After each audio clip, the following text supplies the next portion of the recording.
Kita tunggu teman-teman join dulu, Kang. Sebelum kita lanjutin, kita 1 menit 2 menit daripada nanti. Mas, ini direkam nggak sih? Aku rekam ke IG story, tapi nanti aku bisa rekam Mota. Bisa. Kemarin kayaknya berhasil deh. Makanya kita gatek-gatek ini harus belajar lagi. Oke, teman-teman udah mulai Mas Dodi aja yang belajar, aku yang ikut aja. Siap. Ini yang penting di IG story ada. Nanti kita bisa dicek. Halo teman-teman, selamat bergabung kembali ya. Ini sesi kedua. Di sesi kedua. Oke.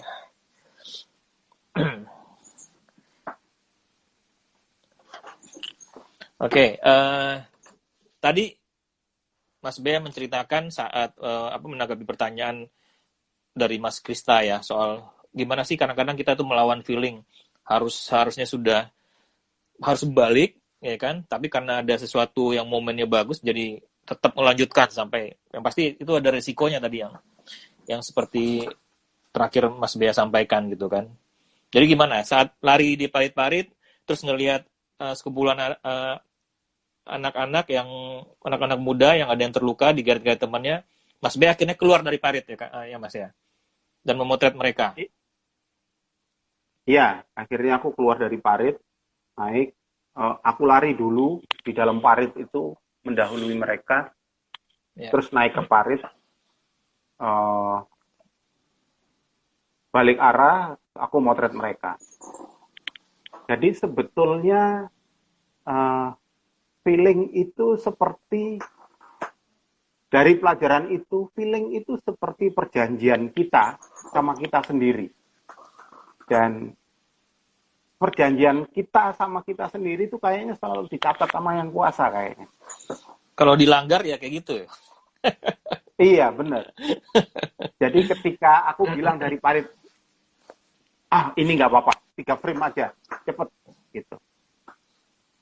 Jadi aku naik ke atas parit, naik ke atas jalan, terus motret mereka, 3 frame, udah mestinya aku udah harus balik. Itu seperti ada dorongan,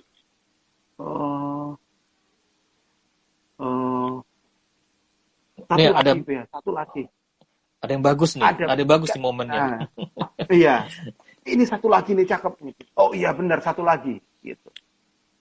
Daripada satu lagi, pas balik kanan, ya udah terus aku kena tembak, gitu. Rasanya kena tembak itu kayak apa ya? Di bagian apa dulu nih? Apanya? Tertembaknya? Paha. Paha ya. Iya. Coba kalau paha sedikit lagi ke atas, ke tengah, wah itu bahaya. Paha. Iya. Iya. Untung dipilih paha juga tembakannya. Tapi kondisi waktu itu tetap pakai rompi anti peluru, Mas Bea? Iya. Untuk meliputi pakai dia ketutup sampai perut lah ya. Dia ketutup sampai perut rompinya. Gitu. Itu nggak ketahuan, kalau udah kondisi gitu nggak ketahuan itu peluru dari arah mana? Apakah yang dari pro kemerdekaan atau yang nggak ketahuan. Nggak ketahuan. Ya? Lalu jadi pahaku itu kayak dipukul gitu, blek gitu. Terus sedikit kemeng ya Mas, kemeng. Iya, kemeng. Cuman dalam situasi itu kan nggak paham tuh apa nih gitu. Oke, yang penting lari, udah cukup ini lari. Dan aku masih bisa lari. Aku lari, ketika lalu sebelah kanan itu ada exit, aku harus ke kanan, aku keluar aja. Aku masuk kampung, aku bilang gitu. Masuk ke kampung, lari. Nah, anak-anak yang lari bareng aku itu sebelah depan itu terus teriak-teriak, Bapak darah.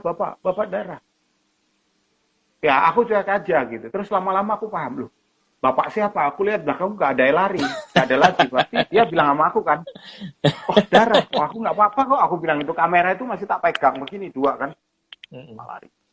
Cuma aku lihat ke bawah, iya ke bawah, nggak taunya jeansku itu yang bawah udah darah semua gitu. Oke. Ketika tahu lihat darah, Aku sebetulnya nggak suka, dan aku paling nggak suka lihat darah ya. Hmm. Oh, aku langsung jatuh tuh. Habis Gitu lihat kan? darah, aku Padahal tadinya kaget, nggak aku apa-apa. jatuh. Pas lihat Tadinya nggak apa-apa. pas lihat Iya, darah sendiri, jatuh sendiri. Nah, udah. Terus jadinya aku ditarik sama anak-anak mereka itu. Sama sekarang anak-anak yang lari itu sekarang aku yang gantian ditarik. ditarik, gantian yang Gantian. ditarik. Tapi saya ini pertanyaannya, tadi foto yang diharapkan tadi itu tapi pasti dapat dong, ya kan? Dari Dapat, 3 frame dapat. yang diinginkan, terus dapat lagi yang sampai ketembak Iya, itu dapat kan? iya, dapat, dapat. Ya. Dan tahu setelah beberapa tahun aku mereview, aku bilang, anjrit ngapain foto begini aja dibelain gitu. Wah, ngehet Untung bener, cuman paha bukan ngehet banget. kepala gitu ya. Wah, ya udah selesai. Nah, situasi kayak gitu pas di lapangan namanya di konflik yang bantu masyarakat itu dibawa ke puskesmas atau rumah sakit terdekatnya itu gimana? Apa ada yang kan itu Ya, nggak juga jadi kita belum tentu ada ambulans segala macam kondisi iya, kayak gitu. iya. Jadi karena aku bawa kamera, anak-anak itu paham aku wartawan, jadi aku ditarik-tarik, dibawa ke rumah seorang biarawati ya. Hmm.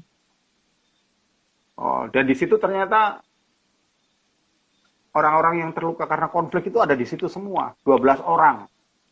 Jadi orang-orang yang ketembak itu semua dikumpulin di situ. Nggak tahu siapa yang ngumpulin, termasuk aku. Aku dibawa ke situ, terus begitu aku masuk ke ruangan itu, semua orang pada berteriak-teriak, pada ya begitulah. Terus aku cuma sempat kepikir, aduh ini foto bagus. Tapi aku bilang, Masih mikirin foto. oh iya. Terus cuma aku bilang, aduh aku kok kunang-kunang gini. Ah ini aku darahku terlalu banyak keluar, aku bilang gitu. Banyak keluar. Jadi aku melupakan foto, terus aku berpikir gimana caranya memberhentikan darah ini. Gitu. Akhirnya celanaku aku robek, terus aku minta kain sama suster yang ada di situ. Ada beberapa Berarti ini orang. P3K sendiri dong, nggak dibantu P3K sama. sendiri. Oh gitu. Iya, jadi aku berusaha memberhentikan darah yang utama. Pakai turniket itu. Ya. Sama melihat yang ketembak mana, yang sobek mana, kayak apa, kayak gitu. Nanti pingsan lagi ngeliat pas, wah lukanya gede. Enggak, tapi pada saat itu aku cuma bilang bahwa aku harus memberhentikan darah ini karena aku masih ingin hidup. Oke. Jadi Nah, ketika aku lihat darah, ketika lihat lubang peluru masuk sama lubang peluru keluar, aku cuma bilang, oh ini di paha. Jadi ini bukan darah vital. Cuman berbahayanya adalah darah yang terus keluar. Jadi satu-satunya yang bisa bikin aku kolaps adalah darahku habis. Jadi aku harus memberhentikan darah dulu. Nah, ketika seseorang mau berangkat ke konflik dan dia nggak berani, sebaiknya nggak usah berangkat. Karena seperti kejadian yang aku alami ketika ada itu, kita harus tetap berpikir logis bagaimana caranya mengatasi problem yang ada di depan kita. Karena bisa terjadi sama siapa saja ya, sama kita juga ya. Iya. Jadi aku cuma berpikir bahwa darahku harus berhenti. Jadi aku berpikir, aku bikin turniket, aku tutup 5 menit, aku buka lagi. Aku tutup lagi, aku buka lagi. Terus sama berpikir bagaimana caranya aku ke rumah sakit. Ya, aku harus telepon kantor Jakarta. Jadi aku telepon kantor Jakarta, aku kasih tahu ke bosku, aku nggak apa-apa, tapi aku tertembak, tapi aku nggak apa-apa, aku bisa kuasai diri. Tolong kirim ambulan ke sini. Aku kasih alamatnya. Jadi aku minta sama biarawati itu alamatnya, terus aku kirim ke orang di Jakarta. Mereka lalu telepon ICRC, Palang Merah PBB itu. Iya. Dan mereka yang kirim ambulan lalu. Itu kejadiannya jam 1 siang, ambulan itu datang jam 4 sore kalau nggak salah. Jam 4 apa jam 5 sore. 4 jaman lebih ya. Iya, dibawa ke klinik, ya kemudian ditindak sama mereka. Itu aku udah berkunang-kunang tuh, tapi aku masih bisa ketawa-ketawa. Maksudnya, ya aku udah berkunang-kunang karena aku tahu darahku keluar terlalu Iya, banyak. keluar banyak darah. Mm-mm. Oke. Berarti nah, itu berdasarkan pengalaman tadi ini juga ada pertanyaan-pertanyaan juga. Salah satunya mungkin ini. Kalau ini sih gimana sih caranya? Ini dari Mas Adeng, mungkin juga dari Mas Adeng dan Mas Kuai ya. Ini sama pertanyaannya mengenai recovery mental dan psikis setelah dari meliput tempat-tempat konflik. Biasanya kan di tempat konflik kita biasa yang kadang-kadang unpublished ya, kita ngelihat sesuatu yang mengerikan ya. Kita juga kadang mengalaminya sendiri segala macam. Itu setelah itu bagaimana sih untuk mengatasinya, Mas Bia? Ke psikolog, Mas. Tetap ke psikolog ya. Iya, itu wajib itu. Jadi gini, sebetulnya yang berbahaya itu kalau kita kena yang namanya PSTD.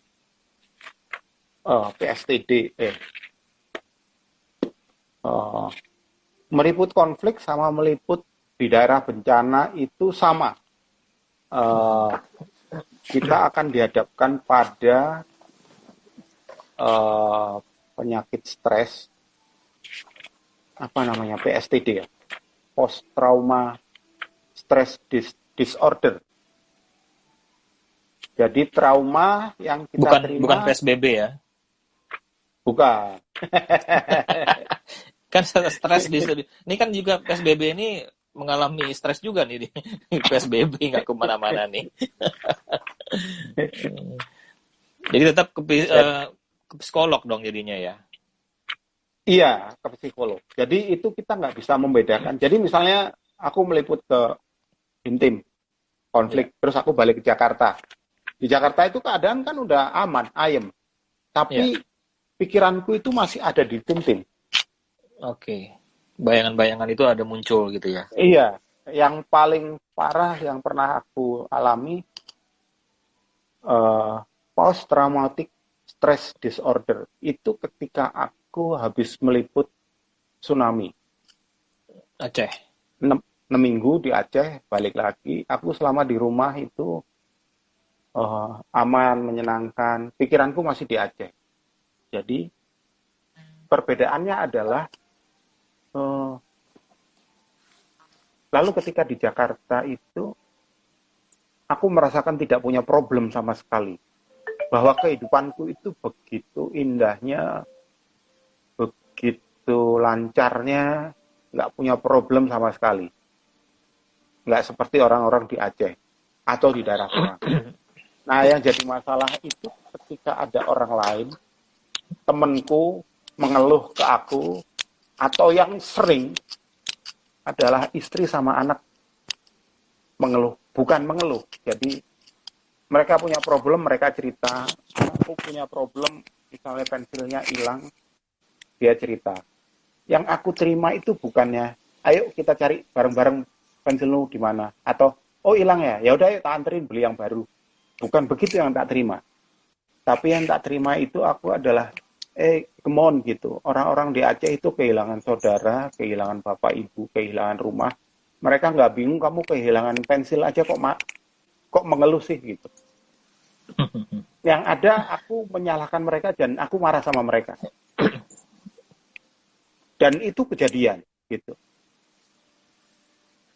Jadi dalam pikiranku, aduh, misalnya aku nggak punya duit nih, terus aku akan bilang, ayo come on, kamu cuma duit aja kok jadi masalah sih gitu. Jadi masih terbawa suasana yang iya, harusnya. jadi di sana, di tempat konflik atau di tempat tsunami, orang itu nggak punya apa-apa, tapi mereka nggak ngeluh tuh gitu. Kok kamu kayak gini aja ngeluh sih gitu. Jadi tidak bisa menempatkan diri bahwa kita udah balik ke dalam alam biasa lagi. Alam biasa yang normal. Iya, dan itu yang akan jadi problem besar sekali. Dan yang akan jadi korban adalah keluarga dulu ya. Yang terdekat dulu keluarga ya. Istri dan anak gitu. Oke. Jadi itu ya, menjawab dua pertanyaan tadi, yang pasti baiknya ya tetap konsul ke psikolog ya, karena Iya, efek iya, tersebut tanpa disadari juga mempengaruhi situasi di rumah sendiri, orang-orang terdekat gitu kan. iya. Dan Apalagi kayak itulah penugasannya lama kenapa tadi gitu ya. benar. Kalau di Reuters itu maksimal 6 minggu ya, lalu kita harus pulang. Oke. Itulah sebabnya banyak fotografer dunia yang banyak meliput bencana dan konflik lalu memutuskan untuk tidak menikah. Ketika mereka Hmm, menghadapi situasi itu, mereka menghadapinya sendiri. oke. Mereka tidak, mereka, jadi beberapa kali dulu ketika di konflik, ketika Indonesia rame, ada James Nahwi datang ke Jakarta. Ya. Dan aku tanya sama mereka, sama dia, mau jadi kayak kamu gimana sih caranya gitu. Dia ngasih tahu stepnya, kemudian kita ketemu lagi, terus dia nanya, kamu punya istri, punya anak, punya, aku bilang gitu. Oke, terus dia bilang, nggak, kalau aku single Bea gitu. Terus aku tanya kenapa gitu, kamu udah cukup mature kok buat punya keluarga, kenapa kamu single? Terus dia bilang begini, nanti suatu saat kamu akan tahu gitu. Jawabnya cuma begitu. Uh, saya tidak mau menyakiti orang-orang lain di sekitar saya, jadi lebih baik saya sendiri. Cuman itu jawabannya. Pada saat itu aku nggak berpikir kenapa bisa dia menyakiti orang-orang lain gitu. Nah, ketika saya mengalami lalu saya paham, oh ini yang dimaksud. Jadi Padahal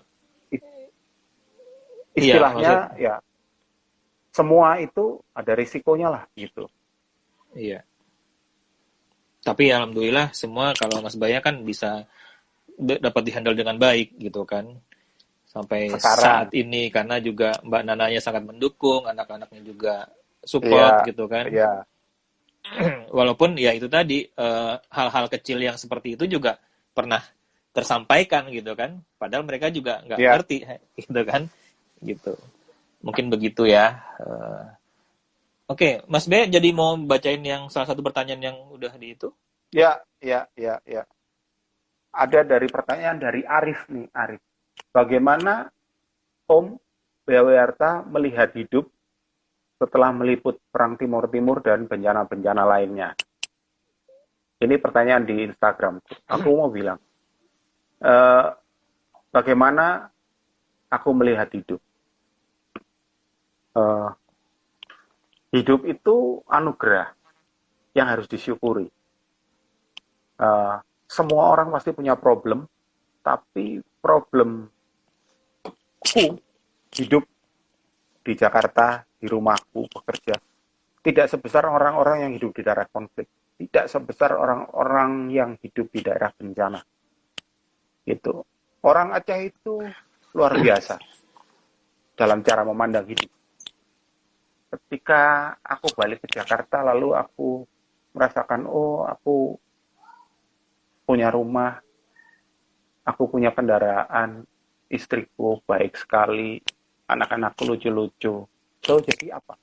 Jadi sebetulnya aku nggak punya sesuatu yang harus dikomplain, atau aku nggak punya sesuatu, ada orang lain yang lebih berhasil, aku nggak punya alasan untuk iri sama mereka karena hidupku demikian luar biasa setelah melihat hidup mereka gitu.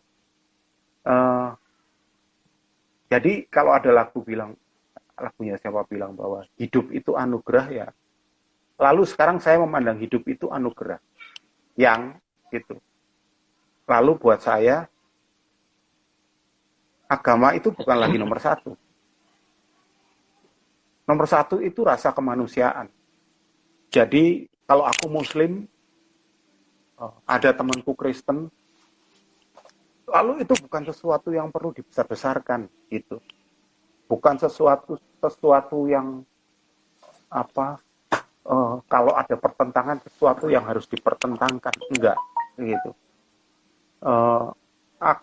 Ketika meliput banyak tempat konflik, ketika meliput banyak tempat bencana, aku bilang bahwa agama apapun itu Tuhannya cuma satu kok ternyata. Gitu. Jadi agama itu kalau buat aku cuma sebuah sarana yang membuat kita menjadi lebih tenang menjalani hidup. Karena kita tahu kita bergantung pada siapa. Ya, Kepada yang kuasa, setuju. bukan pada agamanya. Gitu. Kayak di Ambon tuh. Yang satu teriak-teriak Allahu Akbar, membunuh yang lain. Yang satu lagi teriak-teriak demi Kristus, demi Kristus. Tapi saling bunuh gitu. Semuanya atas nama agama. Terus saya bilang, oh oke. Berarti mereka tidak punya sesuatu yang harus dipertentangkan kok sebetulnya gitu. Ketika aku naik pesawat dari Ambon ke Manado, lalu aku udah pernah cerita belum ya? Pesawat itu ada satu orang stres naik aku udah di pernah dengar. pesawat. Ya. Oh, Aku, monggo silakan lanjut. aku hanya bisa baca Al-Fatihah.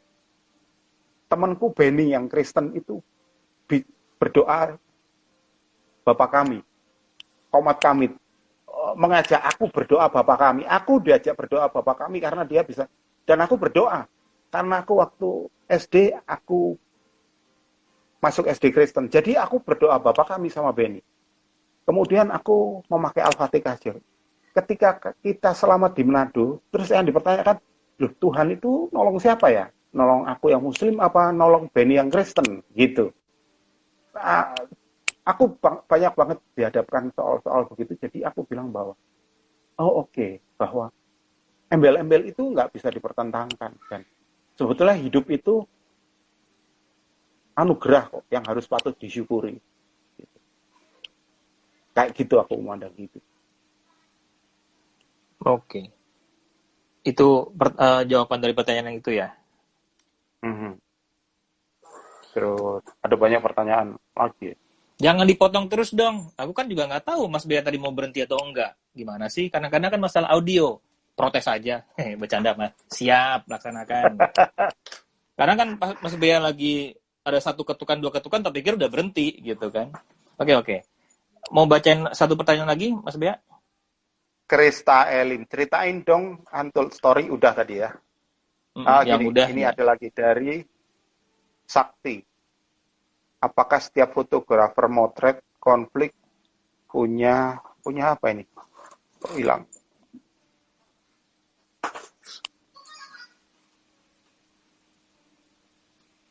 Oh, punya gayanya sendiri. Oh iya, betul. Setiap fotografer punya gayanya sendiri. Jadi gini, ketika kita udah di daerah bencana atau di daerah konflik atau dalam situasi yang kita udah tertekan, memotret itu kayak refleks kok. Kita udah nggak berpikir kita pakai diafragma berapa, pakai apa, enggak. Motret itu sudah seperti refleks, seperti kebiasaan kita. Ketika gaya kita biasa misalnya motret backlight ya, otomatis kita cari foto backlight. Atau ketika biasanya kita, kayak kalau saya sering motret sport, lalu kita biasa motret momen, ya saya akan cari momen gitu. Itu udah kayak refleks. Jadi kita ketika kita ke konflik, kita udah nggak bisa ngatur-ngatur, aku mau motret begini, mau motret begitu. Kecuali ketika ke daerah bencana, lalu kita merasa aman, kita bisa berpikir, baru kita bisa berpikir kita mau motret kayak apa. Tapi kalau udah dalam keadaan terdesak, ya lalu style itu akan keluar dengan sendirinya seperti refleks. Oke. Itu ya jawabannya ya. Iya, di situ ada pertanyaan apa lagi, Mas? Aku nggak bisa baca ya. Aku sih kalau pertanyaan teman-teman yang sifatnya sama, aku nggak bacakan ya, mohon maaf ya. Karena juga sudah dirangkum, jadi ini yang berbeda. Ini ada dari, ini juga masalah perasaan. Dari Mas Jamal Ramadan. Mas Bea, waktu Mas Bea motret peristiwa pasca bom gereja di Surabaya 2018, rasanya gimana setelah berpengalaman memotret konflik-konflik sebelumnya?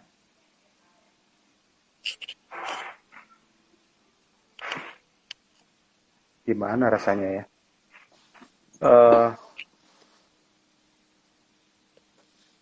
Kalau buat aku sih biasa aja. Aku eh, tidak punya sebuah rasa yang istimewa, cuman eh, aku merasa sedih bahwa oh itu ada di Indonesia ya, maksudnya orang eh, meledakkan bom di gereja itu ada di Indonesia juga ya, gitu.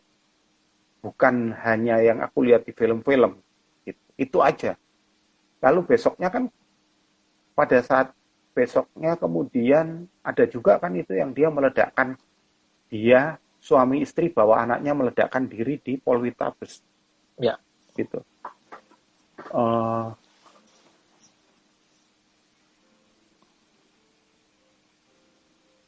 buat aku sesuatu yang mengejutkan juga, tapi buat aku bukan sesuatu yang istimewa karena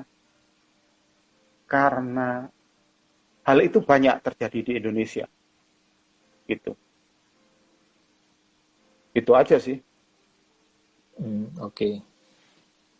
Jadi apalagi kalau Mas Bia udah terbiasa di tempat konflik, dengan melihat situasinya seperti itu ya udah nggak ada rasa apa-apa lagi ya.